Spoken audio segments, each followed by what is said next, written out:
ገንዘብ እንዳይበረክትልህ የሚያደርጉት ኃይሎች ግን እነማን ናቸው ምንድናቸው የሚለውን ማውራት ይኖርብናል።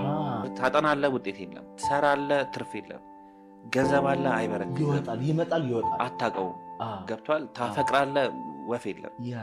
ገንዘብ እንዲበረክትልህ አሉ ብዙ ጥበቦች አሉ፣ ዛር የሚባሉት እነሱ ናቸው። ስለዚህ ኤንቪ ያለባቸው ከዛን ጊዜ አንስቶ የሰው ልጅ እንዲሳካለት አይፈልጉም። በቃ ድራግ አያስፈልግም፣ በምግብ ብቻ መፈወስ ትችላለህ ነው። ካንሰርም በምግብ ኤችአይቪን በምግብ ፈውሰው ማሳዩ ነፃ ደብዳቤ እሱን ይናገራል። ስለዚህ በአንድ የመዝሙር ክፍል ካንሰርን ማከም፣ በአንድ የመዝሙር ክፍል ከሱስ መውጣት፣ በአንድ የመዝሙር ክፍል ህይወትን ማስተካከል ዝም ብሎ አልደረሰውም። የግጥም መድብል አይደለም መዝሙረ ዳዊት። እያንዳንዱ መዝሙር የራሱ ፐርፐዝ አለው። አሁን ሰው መስተፋቅር ምናምን ሲባል ሌላ ነገር ይሰጠዋል። ግን ከፍቅረኛ ጋር ከትዳር አጋር ጋር መልካም የሆነ የፍቅር ግንኙነት እንዲኖርህ የፍቅር አምላክ ካለ እሱ ፍቅር ከሰጠህ እኮ ጤናማ ነው። በቃ ሲጀምር ክርስቶስ ካለ ፍቅር አለ፣ ፍቅር ካለ ሰላም አለ፣ ሰላም ካለ ለምን ትፋታለህ? ለዚህ የሚረዱ የመዝሙር ክፍሎች አሉ። ማያስገርም ነገር እኮ የለም። ሁሉም ነገር ነው የሚገርመው። ማለት ሁሉም ነገር አዲስ ነው። ባወቅከው ቁጥር ትደነቃለህ፣ ትገረማለህ። ማያስገርምና ማያስደንቅህ ነገር የለም። ይሄ ነው ለማለት ሁሉ ይከብዳል። እውነት ለመናገር እያንዳንዱን ዘርፍ ብናነሳ በዛ ውስጥ ብዙ የሚያስደንቁ ነገሮችን ልናነሳ እንችላለን። ስዕላት ላይ ብትሄድ በጣም ብዙ የሚያስደንቁ ነገሮች አሉ። መዝሙረ ዳዊት ያስደንቀኛል። እኔ አሁን ስለ መዝሙረ ዳዊት ሰሞኑን የተወሰኑ የማገኛቸው መረጃዎች ለሰዎች አካፍላለሁኝ እና ለምሳሌ አንድ የመዝሙር ክፍልን ጸልየህ የአይን ህመምን ማጥፋት ትችላለህ። ሂፕኖቴራፒ አሁን እና ሂፕኖቴራፒ እና ኳንተም ጃምፒንግ የሚባሉ ህክምናዎች አሉ አይደል? ምዕራብ ዓለም ላይ እነሱ ፕራክቲሶች በመዝሙረ ዳዊት አባቶች የሚያደርጉት ፕራክቲስ ነው። ሂፕኖቴራፒ፣ ኳንተም ጃምፒንግም ልክ እንደዛው። በቃ እዚህ ጋር አልችልም ካልክ እችላለሁ ወደሚል ሜንታል የአእምሮ ክፍል መምጣት ትችላለህ። ተረዳይም ለራስን አክመ ሰልፍ ሂፕኖሲስ ማለት ነው። ሰልፍ ሂፕኖሲስ ነው መዝሙረ ዳዊት። ስለዚህ በአንድ የመዝሙር ክፍል ካንሰርን ማከም፣ በአንድ የመዝሙር ክፍል ከሱስ መውጣት፣ በአንድ የመዝሙር ክፍል ህይወትን ማስተካከል፣ ሂል ማድረግ። ለምን ሆስፒታል ለምን ድራግ ወስዳለሁ? ገብቶሃል? አንተ ስለኔ መልካም ነገር እንድታስብ እኔ ጸልዬ ማድረግ ከቻልኩኝ ህይወቴ እንዴት ቀላል ሊሆን እንደሚችል አስበው። ለምሳሌ አሁን መዝሙር 7 አባቶቻችን ይጠቀሙበት የነበረው ምንድን ነው መሰለህ ሀሳቡ? በውስጡ ህቡ ስሞች አሉ፣ የተቀነሱ ስሞች አሉ ምናምን፣ ለብቻው ልናወራበት እንችላለን ሌላ ጊዜ። ግን መዝሙረ ዳዊት ከሂፕኖቴራፒ እና ከኳንተም ጃምፒንግ ጋር የሚገናኘው ምንድን ነው? ቃሉ እዛ ውስጥ ያለውን ኢነርጂ በልቦናህ ውስጥ ማስረጽ ነው። ደጋግመህ ባልከው ቁጥር ያ ነገር ሰብኮንሽስ ማይንድህ እና አንኮንሽስ ማይንድ ላይ ፕሪንት እየሆነ እሱን እየሆንክ ትሄዳለህ ነው ፖይንቱ። ስለዚህ መዝሙር አንደኛው የተሰጠው የፈውስ ጸጋ አይደለ? ለዳዊት ሲዘምረው ዝም ብሎ አይደለም ከመሬት ተነስቶ አልዘመረውም፣ ወይ ዝም ብሎ አልደረሰውም። የግጥም መድብል አይደለም መዝሙረ ዳዊት። እያንዳንዱ መዝሙር የራሱ ፐርፐዝ አለው። አባቶች በጥበብ ለምክንያት ያወጧቸው ህቡ ስሞች አሉ፣ ግን ህቡ ስሞች አሉት አሁንም ያልተረዳናቸው፣ አሁን የታተመው የምንጠቀምበት። ስለዚህ ያንን ቃል ያንን ህቡ ስም ደጋግመህ በጠራኸው በአትኩሮት ደጋግመህ በጠራኸው ቁጥር አይምሮህን የመቀየር ቶትህን ወደ አክሽን የመቀየር ቶትህን ወደ ሪያሊቲ የመቀየር ቶትና ሪያሊቲን ባላንስ የማድረግ ፊክስ የማድረግ ጸጋ አለው ነው። ህክምናው እሱ ነው። በቃ ዳዊት ሲፈውስ የነበረው እሱ ነው። ስለዚህ ለምሳሌ አሁን ህይወታችን ውስጥ አንዳንዴ እንትን ገጥሞ ያውቃል። ሰው ዝም ብሎ የሚጠላ ሰው እሱ ራሱ አይገባውም እኮ ለምን እንደጠላ እሱም አይገባውም። ዝም ብሎ በቃ ይሄ ሰው እየሸክከኛል ምናምን አይነት ነገር ወይ ስራ ቦታ ላይ ምናምን በቃ ዝም ብለህ ይተናክሉሃል፣ ወይ ዝም ብሎ ስለአንተ አሉታዊ ነገር ነው የሚያወሩት፣ ይሸክከናል ይሉሃል። ቦታ አይሰጡህም፣ ስፔስ አይሰጡህም። አንተ እኮ መልካም ነገር ነው እኔ እኮ ምን አድርጊያቸው ነው ጭንቅ የሚለ ቤተሰብ ውስጥ ሜይ ቢ እህቶችህ ምናምን ወንድሞችህ ምናምን ያጎት ያክስት ልጆች ሰው ሊያስጨንቅ ይችላል። ለምንድነው ሌላ ጊዜ ልናወራበት እንችላለን። መዝሙር 7 ለዚህ ነው የሚያገለግለው በጣም በሚገርም ሁኔታ። መዝሙር 7 ከቻልክ 7 ጊዜ ካልቻልክም 42 ጊዜ ልታደርገው ትችላለህ። ግን አትሊስት 7 ጊዜ በፍጹም አትኩሮት ጠዋትና ማታ እየጸለይክ እሱን ፕራክቲስ ብታደርግ ከነዚህ አይነት ነገር ፕሮቴክት ያደርጋል ይላሉ አባቶች።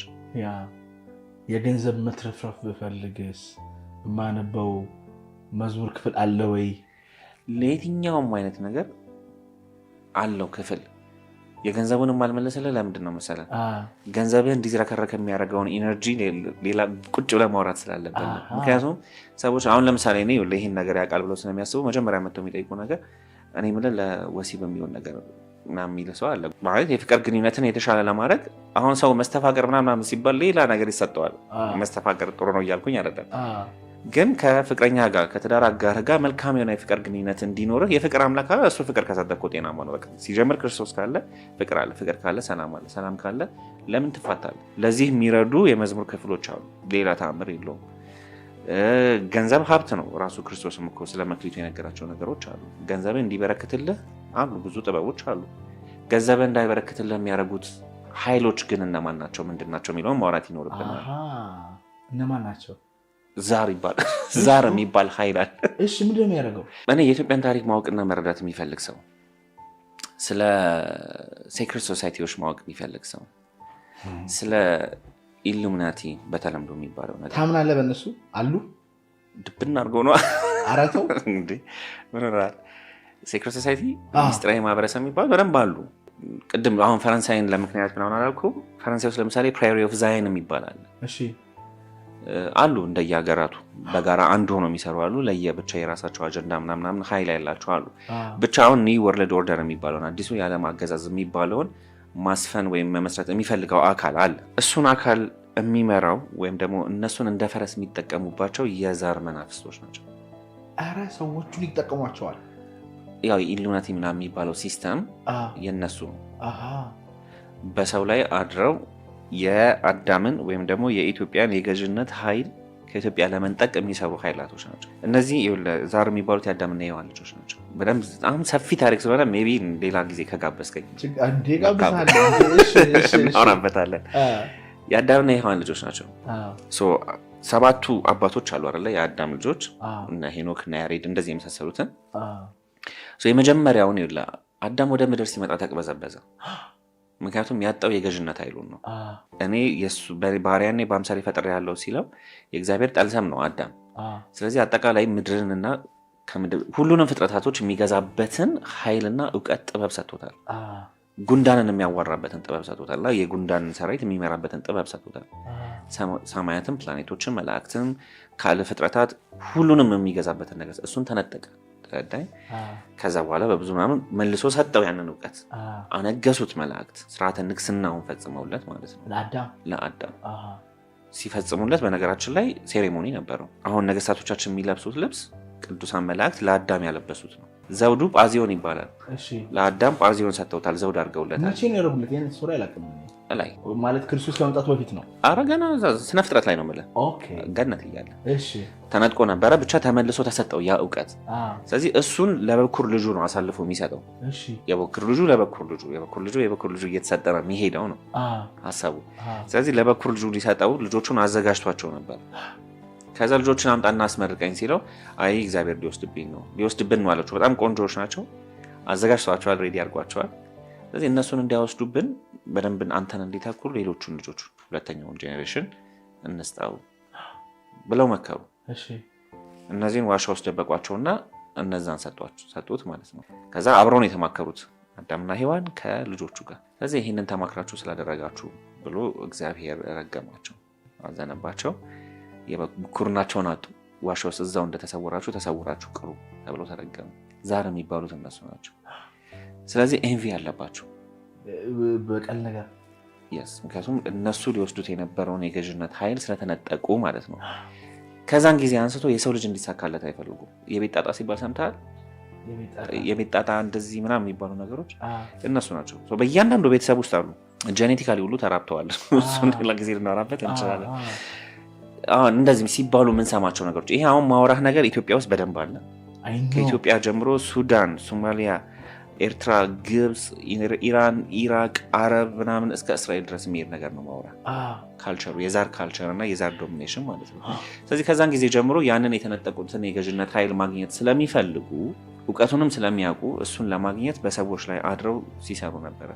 ያለፉት 3000 ዓመት ውጊያዎች የዛር ውጊያዎች ናቸው። ናይት ቴምፕላሮች በላቸው፣ ሴክሬት ሶሳይቲ በላቸው፣ ፍሪማስን በላቸው፣ ፕራዮሪ ኦፍ ዛይን በላቸው፣ ጄሰን ሶሳይቲ በላቸው፣ ምንም ብለህ ጥራቸው እነሱ ናቸው።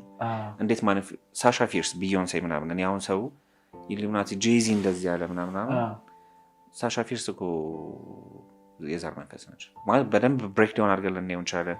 ሂፕሆፕ ውስጥ ያለው ካልቸር የነ ቢዮንሴን ኪሮግራፊ የዳንስ ሙቭመንቶች እዚህ አሁን እኛ ሀገር ውስጥ ያሉ ለዛር አምልኮት ግብር የሚፈጽሙ ሴቶች የሚደንሱት ዳንስ ነው። አረተው በደንብ ብሬክ ዳውን አድርጌ ላሳይ ይችላል ቪዲዮቹን እያየን ኔክስት ታይም እሺ ካልቸሩ ነው ማለት ልብሶቹ ኮስቹሞቹ እዚህ ሀገር የሚደረጋሉ እዛ የሚያደርጓቸው ነገሮች አብዛኞቹ ከዛ ጋር የተገናኙ ነገሮች ናቸው ወይ ላይክ ጄዚ እንደዚህ ለምንድን ነው የሚለው ራን ዘ ወርልድ የሚለው ምንድን ነው ስለ ሴቶች የዘፈናቸው ዘፈን አለ አይደል ላይክ አከን ሊብሮን ጄምስ ይባል ባስኬት ተጫዋች አለ ፒራሚድ ነው ወይስ ምንድን ነው ላይክ what do they do እሱ ምልክት ላይ እመጣለሁ ይሄ አሁን የቢዮንሴ ያልኩ ክሊፕ ግን ለሴቶች ኢንፎርመንት ብላ የዘፈነችው ክሊፕ ሙሉ ነገሩ ያው ሴት ዛሮች አሉ የራሳቸው ነገር ያላቸው ምናምን መቶ ፕሮሰስ የሚያደርጉ እዚህ ነው መቶ ሁሉ የሚወረሷቸው ሰፊ ነው ያልኩት እዚህ ማለት ኢትዮጵያ አዎ ሲሪየስሊ yes ሲመጡ ጄዚና ማናስ ቢዮንሴ ስትመጣ ዘፈን ሸራተን ዘፈን ማን ነው ሚሊዮን ማደረግ ዘፈን ብቻ አይደለም ይሄንን የሚሰራው ኃይል አሁን ዛር የሚባለው ስርዓት ነው የሰው ልጅ የሚፈትነው እሱ ነው ኢትዮጵያን እየፈተነ ያለው እሱ ነው የገዥነት ኃይላችንን ለመንጠቅ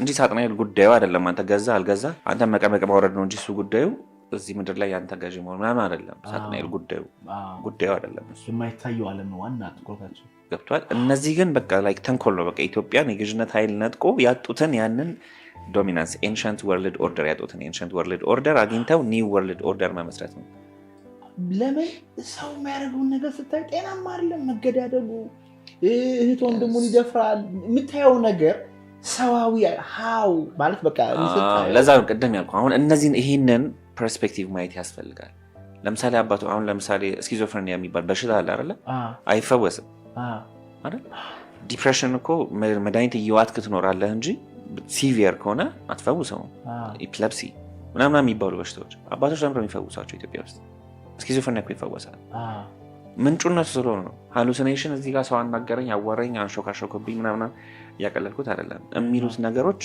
ሳምሃው እኛ ጋር ሆሊስቲክ የሆነ አፕሮች አለ አባቶቻችን ጋር ተረዳኝ ቅጠል ለሚያስፈልገው ቅጠል ይሰጣሉ ክሪስታል ለሚያስፈልገው ክሪስታል ይሰጣሉ ስፒሪቹዋል ሂሊንግ ሲፈልግ ደግሞ እሱ አለ ምክንያቱም ዛሩ መሄድ አለበት ክሊንዚንግ ይፈልጋል አንዲት ወዳጅ ስትነግረኝ የሆነ ሰው በቃ መንፈስ እንዲያስቸግሩት ምናምን ነገር መጣባቸው እሳቸው ጋር ሄጄ ነው አለች ስትነግረኝ እንደዚህ ነገር በጣም የምታጠናው እና ከዛ የሆነች ቅጠል አነሱና ቁርጥ አድርገው እንደዚህ ጋር አስቀምጡበታለች እና ቆም ልጁ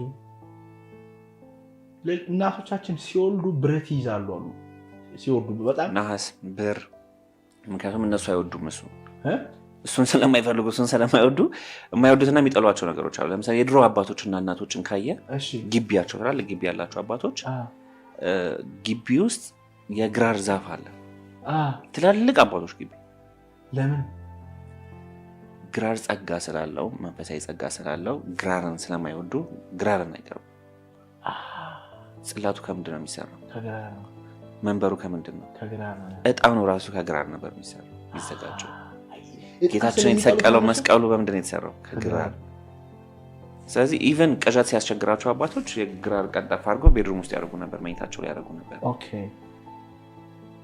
ተረዳይ ባይ ዘ ዌይ በጣም የሚገርመው ነገር ማለት ነው ሰው ስለ ቢዮንሴ ማውራት ማቆም መቻል አለበት አብዛኞቹ የድሮ ዘፈኖቻችን ለዛሬ የተዘፈኑ እንደሆነ ታውቃለህ የነማን ለምሳሌ I know that yeah. I mean like I was like እሺ ዛሬ ማን ዘፈን ለምሳሌ የድሮ ማለት በጣም እንወዳቸው አሁን ሴት ዛሮች አሉ ብዬ ይለ እና ያው በስርዓቱ ውስጥ ለዛር የሚደረጉ አምልኮቶች ምናምን አሉ አይደለ የሚሰጣቸው ግብር ዝም የአንድ ምንጭ ልጥቀስልህ እሺ ለምሳሌ አንዳንድ ሴት ዛሮች ማር የሚወዱ አሉ እሺ ወተት የሚወዱ አሉ ግብር እሱን ነው ይዘው የሚሄዱላቸው በቃ እንደዚህ ዘፈኖች ፈልግ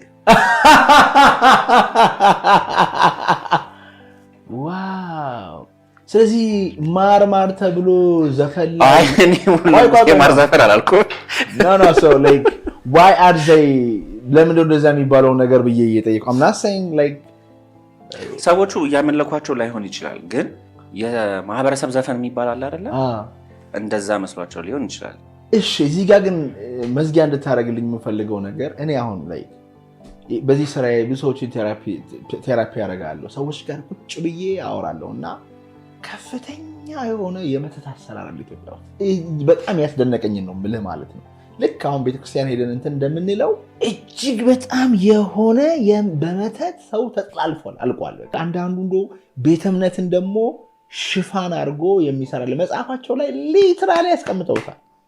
ሊትራሊ አለ በቃ መተት አለ። አዎ ለምን መሰለህ? ሀይል ዋናውን ግንድ ነው መጣል ያለብህ፣ ስሩን ነው መጣል ያለብህ። ነገርኩ። አሁን ይሄ ዛር የሚባለው አካል ሲስተም የወሰድነው እኛ ነን። አዳም ለኢትዮጵያኖች ነው የሰጠው። በቃ አዳም ኢትዮጵያ ውስጥ ነበረ፣ የሰጠው ለኢትዮጵያውያን ነው። ተረዳኝ። ሄኖክ የነበረው እውቀት እነሱ ሊኖራቸው ይገባ የነበረ እውቀት ወይም የእነሱ ሊሆን ይችል የነበረ እውቀት ነው። ኖህ ያ ሁሉ ጸጋው ያ ሁሉ ያደረገው ነገርና እውቀቶቹ የእነሱ ነበር ሊሆን ይችላል። የኖህ እውቀት ለኢትዮጵያ ነው የተላለፈው፣ ኢትዮጵያ ነው ያለው። በቃ በደንብ ሳይንሳዊ በሆነ መንገድ ማረጋገጥ እንችላለን። ተረዳኝ። ዕፀ ደብዳቤ የሚባል መጽሐፍ ኖህ የ700 እጽዋቶችን ኩፋሌ ላይ ገብተህ ብታነብ ይነግራል። ሄኖክ አንድምታው ነው ጽፎ አስቀምጠዋል። በ700 እጽዋቶች የትኛውንም አይነት በሽታ መፈወስ ትችላለህ። ፊዚዮሎጂካልም፣ ሳይኮሎጂ፣ የስነ አእምሮ ምናምን በሽታዎችን። ከነዳጅ ፖለቲካ በላይ እኮ አሁን የምን ፖለቲካ ይበልጣል? የድራግ ፖለቲካ ይበልጣል፣ የመድኃኒት ፖለቲካ ይበልጣል። ማርኬት ላይ ማለት ነው። ማርኬት ቫሊዩን ነው ማውራት። ስለዚህ ዕፀ ደብዳቤ የሚባለው መጽሐፍ ኢትዮጵያ ውስጥ ነው ኤግዚስት የሚያደርገው። ሕክምናውን ምናምን ያንን ቴክ ኦቨር ማድረግ ይፈልጋል የውጭ ሲስተም። ተረዳኝ። ዶክተር ሴቢ ለምን ተገደሉ? ዶክተር ሴቢ የሚባሉ ሐኪም አሉ፣ ገለዋቸዋል። እሳቸው ምንድን ነው ያሉት? በደንብ ነው አስረው የገደሏቸው አሜሪካ ውስጥ። በቃ ድራግ አያስፈልግም፣ በምግብ ብቻ መፈወስ ትችላለህ ነው። ካንሰርም በምግብ ኤችአይቪን በምግብ ፈውሰውም አሳዩ። ዕፀ ደብዳቤም እሱን ይናገራል። ተረዳኝ። ማለት የእነሱ ይሆን ይገባ ስለነበረ እሱን መውሰድ ስላለባቸው እሱን ማጥፋት ስላለባቸው ውጊያው ኢትዮጵያ ውስጥ ነው። ኢትዮጵያ ውስጥ ያሉትን ሲስተሞች ነባር ሲስተሞችና ሶሳይቲውን ደግሞ ኮራፕት ማድረግ። ሀው ቤተ ክህነትን ኮራፕት ማድረግ፣ ቤተ መንግስቱን ኮራፕት ማድረግ፣ የኔና የአንተን መስተጋብር ኮራፕት ማድረግ።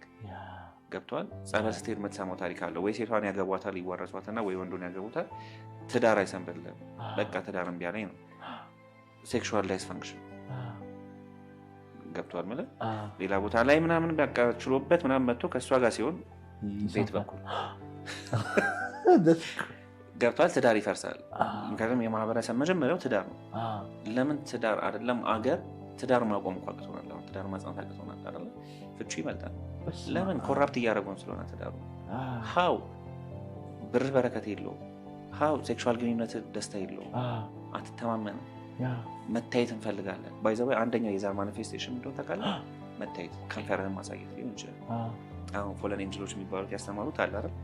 እና አዛዛኤል ምናምን ደሆል የሂውማን ሄር ምናምን ጉዳዮች ከዛ ጋር የተገናኙ ናቸው። ገብቶሃል? ራስህን እንዳትቀበል ያደርገዋል። ራስህን ኮራፕት ያደርገዋል።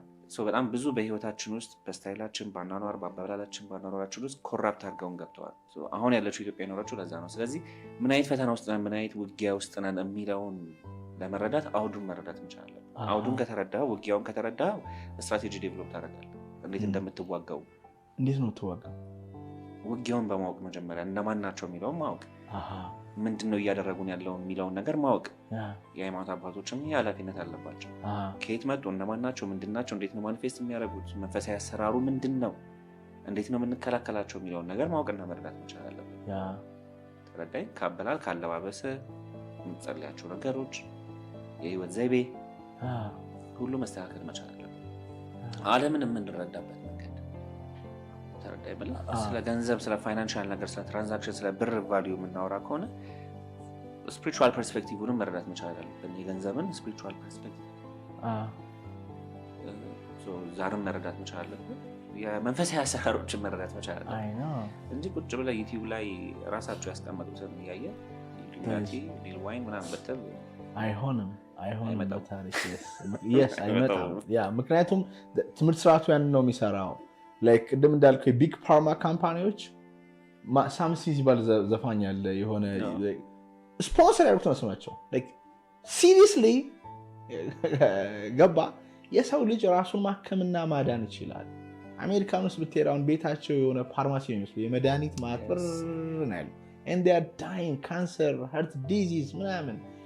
ዲስ ኢዝ ማለት እኮ ራሱ ዲስ ኢዝ ነው፣ ኢዝን ማጣት ነው። ይሄን ብዙ የነገሩን ዶክተሮች አሉ፣ ግን ብሬን ዋሽ አድርገውናል። ኢቨን የወንድን ልጅ አንደኛው ማኒፌስቴሽን እሱ ስለሆነ ነው። ሳም ስሚዝን ስላነሳ ነው። አሁን ሆሊውድ ላይ እያደረጉ ያሉት ነገር ምንድን ነው መሰለ? የወንድን ማስኩሊን ኢነርጂ ማጥፋት። ገብቷል? ማስኩሊኒቲ ምስል፣ ደረት ምናምን ብቻ አይደለም። ዳት ማስኩሊን ኢነርጂ ለማጥፋት ነው እያደረጉ ያሉት። አሁን አፕካሚ የሚመጡ አርቲስቶችና ሰክሰስፉል የሚሆኑ ወንዶችን ካያቸው ወንዶቹ ከማርኬት እየወጡ ነው። ኢቨን ራፐር ሆነው ወንዶቹ እየወጡ ሽብርክ የለበሱ እኛ ጋርም እየመጣ ነው እሱ 50 ሴንት ምናምን ገብቷል። አንድ ወንድ ልጅ 6 ሰዓት 7 ሰዓት 8 ሰዓት ፀጉር ቤት ጊዜውን ማጥፋት ከጀመረ ከባድ ነው። ጥፍር ማን እንደሚሰራ ታውቃለህ? እዚህ አለ እሱን ያስተማሩት እሱ እኔ እንዴት እንደሆነ ሌላ ጊዜ እናወራለን። በደንብ ብሬክ ዳውን እናደርገው እንችላለን። የምሬን ነው የምነግርህ። ምክንያቱም አሁን መጽሐፈ ሄኖክ ላይ የተጻፈው ነገር አለ። ለምሳሌ ቻፕስቲክ ምንድነው ሊፕስቲክ መቀባት፣ መቀንደብ፣ ሂውማን ሄር ምናምን የመሳሰሉትን ነገሮች ማን ያስተማሩ? 200ዎቹ የስማዚያ ነገዶች ናቸው ያስተማሩት። ፕራክቲካሊ ለሴቶች ያስተማሩት። ለምንድነው ያስተማራቸው? እነሱ ኢንቮክ ለማድረግ ያንን ሲያደርጉ ሴክሹዋሊ አፒል አድርገው እነሱን ኢንቮክ ለማድረግ ነው። እንትን ነው፣ ሪቹዋል ነው፣ ግብር ነው። ገብቷል። ይሄ በስነ ስርዓት መጽሐፈ ሄኖክ አንድምታው ላይ ተቀምጧል። ያንን ስታደርግ መንፈሱ ኢንቮክ ይሆንና ምናምን ነው። መንፈሱ ሰዎችን ያገባል አይደል? ራሱ ከሰዎች ጋር ያገባል። አዎ፣ ግን ሪቹዋል አለው፣ ኢንቮኬሽን አለው፣ ሴዳክሽን ነው። ሴዲዩስ ማለት ነው የምታደርገው። ሀሳቡ ከየት እንደሚመጣ መመርመር አለብን። የሆነች ልጅ ሂውማን ኤድ ስላደረገች ማድረግ ከየት ነው የሚመጣው ነገሩ? እሱን ነው መረዳት ያለብን። ለምሳሌ ቅድም አሁን ለምሳሌ ማስኩሊኒቲ ስትለኝ የድሮ የምታያቸው ፊልሞች እነ ራምቦ ሸዋርዜነገር ማስኩሊን ናቸው።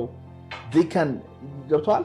ግን አሁን የምታያቸው የሆነ እኛ ሀገር ላይ ፊልሞች ላይ የምታያለ። ለምሳሌ የሆነ ፊልም አለ የሆነ ቲቪ ቻናል ላይ ወንድ የሆነ ልፍስፍስ ነገር ነው የሆነ በቃ ሚስትየው ተመጣና ባት አደረገዋለች። ገብተዋል። what kind of character is that? ቅድም እንዳልኩ ከሆነ አባት ነው።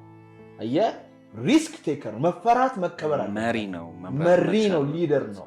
አሁን ችግር አሁን እዚህ ሀገር ላይ ቢመጣ ሴቶች ከፊት ለፊት ነው ተዋግተው ሀገር ማዳን አይችሉም። ፊዚካሊ ስፒኪንግ ተረዳይ። እሱ ጋር ምድረ መሰለህ። እሺ ቢችሉ እንኳን ነው የምልህ። አሁን አንደኛ ያደረጉት ነገር እሱን ነው። ዱዋሊቲ የሚባል ነገር ፈጠሩብን። ዱዋሊቲ የሚባል አሰፋሁት። ልክ ላይ ገብቶኛል። ዱዋሊቲ አንድ ነው። አንድ የሚሆነው ምንድነው መሰለህ? የኛ የሚገርመው ማህበረሰብ እኮ ነው። ሰው ሆንክ የሚለው መቼ ነው? በተለምዶ አሁን እናቶች እንትና እኮ ሰው ሆነ ስታገባ የፈለገ ለምን ፒኤችዲ አትይዝም? ሰው ሆነ የሚባለው አግብተህ ስትወልድ ነው ወይ ስታገባ ነው። አሁንማ ሰው ሆኖ ይኸው አግብቶ ወልዶ ከብዶ አይደለም የምትባለው። ወንድና ሴት ፌሚኒንና ማስኩሊን ኢነርጂ ሲንክሮናይዝ ሲያደርግ ሰው ይሆናል። አንድ ሰው ሙሉ ሰው ብቁ ሰው አንድ ብቁ ሰው ነው። አንድ ሰው ነው ማተር የሚያደርገው ሲባል የአንድ ሰው ይሄኛው ሰው ነው ማስኩሊንና ፌሚኒን ኢነርጂን የያዘው ማለት ነው። የሚኒሊክና የጣይቱ ሲንክሮናይዜሽን ማለት ነው። ተረዳኝ። እንደዛ እያለ ይመጣል። እነዚህ ነገሮች ነው ብትንትን እያደረጉብን ያሉት ሳይገባን ሳናቀው። እንዳልኩ አይደለም ቤተ ክህነትን በቃ እንዳልኩ ሳምሃው ተዋልደውም ጄኔቲካሊ ምናምን ሲንክሮናይዝድ የሆንባቸው ነገሮች አሉ። ብዙዎች ይሄንን ሲሰሙ ሰዎች ሪሌት ሊያደርጉት ይችላሉ። የየቤቱ ኢሹ ስለሆነ ሳታውቀው ትምህርት ታጠናለህ፣ ውጤት የለም። ትሰራለህ፣ ትርፍ የለም። ገንዘብ አለ፣ አይበረክትም። ይመጣል፣ ይወጣል። አታውቀውም። ገብቷል። ታፈቅራለህ፣ ወፍ የለም ምናምን ነው። ግራ ነው የሚገባ፣ ግራ ነው ሽባ ነው የሚያደርገው ማለት ነው።